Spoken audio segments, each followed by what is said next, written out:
Hello everyone, this is Today in History. Today is January the 26th, the 26th day of 2024. There are 340 days left in the year. On this day in 1788, Arthur Phillip, who had sailed into what is now Sydney Cove with a shipload of convicts, hoisted the British flag and established the first permanent European settlement on the continent of Australia. On this day in 1837, Michigan became the 26th U.S. state admitted to the Union. On this day in 1880, Douglas MacArthur, the U.S. general who commanded the Southwest Pacific Theater in World War II, administered post-war Japan during the Allied occupation that followed, and led the United Nations forces during the first 9 months of the Korean War, was born. On this day in 1885, British General Charles George Gordon and other defenders of Khartoum were killed by Maoists. On this day in 1927, American actor Paul Newman, whose good looks and charisma helped make him an enduring screen presence in the second half of the 20th century, was born. On this day in 1942, the first U.S. expeditionary force to land in Europe during World War II reached Ireland. On this day in 1945, the most decorated man of war, American Lieutenant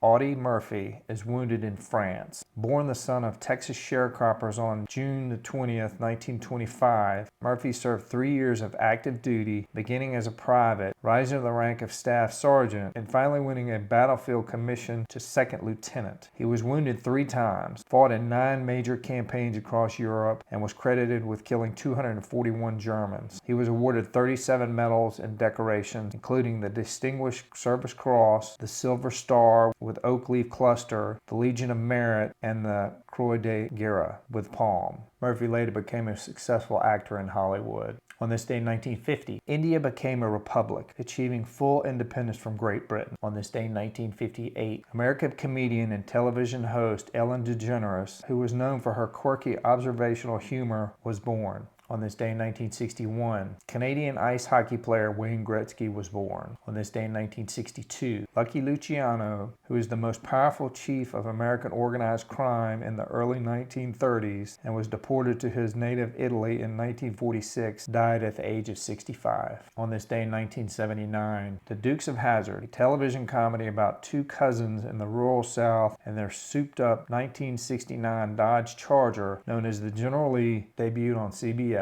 On this day in 1988, Andrew Lloyd Webber's The Phantom of the Opera, a musical version of Gaston Leroux's melodramatic novel, opened in New York City and went on to become the longest-running show in Broadway history. On this day in 2001, a massive earthquake struck near Bhuj, Gujarat, India, killing more than 20,000 people and causing extensive damage. On this day in 2020, American basketball player Kobe Bryant, who is considered one of the sport's greatest players, winning 5 NBA championships with the Los Angeles Lakers, died in a helicopter crash at the age of 41. All right, folks, that's it for today. Today is January the 26th, the 26th day of 2024. There are 340 days left in the year.